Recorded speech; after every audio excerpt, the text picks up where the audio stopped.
funny you say this about local elites and the approach of the British Empire, because my wife is Maltese. Both her parents are Maltese. And of course, Maltese is the only Semitic language in the European Union. It's very similar to Arabic. Arabic basically with a European alphabet, as far as I can tell, and a dash of Italian. And I only found this out recently, but the British actually effectively campaigned to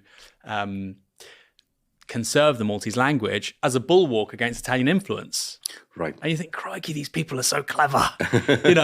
That's how you do it. So people think, wow, isn't it amazing that, there's still this language. It's managed to hold on. It's held on because of British imperial interest. Yeah. Exactly. Yeah, fascinating. definitely. And this is the exception. Theodor Herzl. Yeah. Who was he? Why is he so important in terms of Zionism? Theodor Herzl was a Viennese Jew who actually wanted, in the early beginning of his life, to be accepted into these prestigious clubs that German romantic nationalists had. He really loved the idea of romantic nationalism, especially the Germanic one. And he was a playwright and a journalist, and he was not accepted because they didn't accept Jews. And that pushed him into thinking that if he cannot advocate German romantic nationalism, he can advocate Jewish romantic nationalism. And he became very much infatuated with this idea that the Jews could emulate the German romantic nationalist idea, but obviously not in Europe. So it had to be somewhere else. He was never totally hooked on Palestine, because he would suggest later on in his career that anywhere the British could help a Jewish national homeland to be built is fine. And when the British were seriously thinking about Uganda, he was not against it, although most Zionist leaders were. He's important because he's the first one who took the early steps to build the organization, the World Zionist Organization, to convene its first conference in Basel in 1897.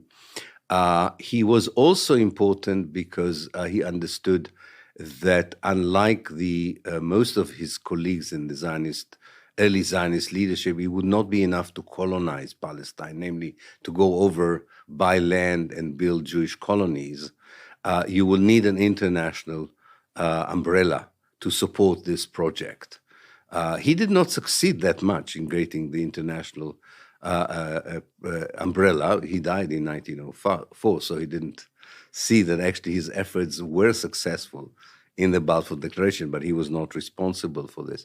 But he is considered, I think rightly so, the founding father or the early prophet of Zionism. What I found fascinating is what I found about the Anglo-Zionist aristocracies, which we talked about before. In every conversation he had with a leader or ruler in Europe, he kept explaining that this is not for the Western European Jews, it's all for the Eastern European Jews, and it will prevent them from entering Western Europe and Britain and so on. So it was quite an incredible beginning of Zionism. He, I think, planted this idea that if Europe doesn't want you, you can recreate Europe somewhere else. He knew that there was a problem there because there were other people there. But he said, for the sake of creating a new Europe, you can get rid of the other people.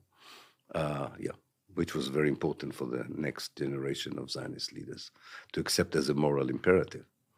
And as somebody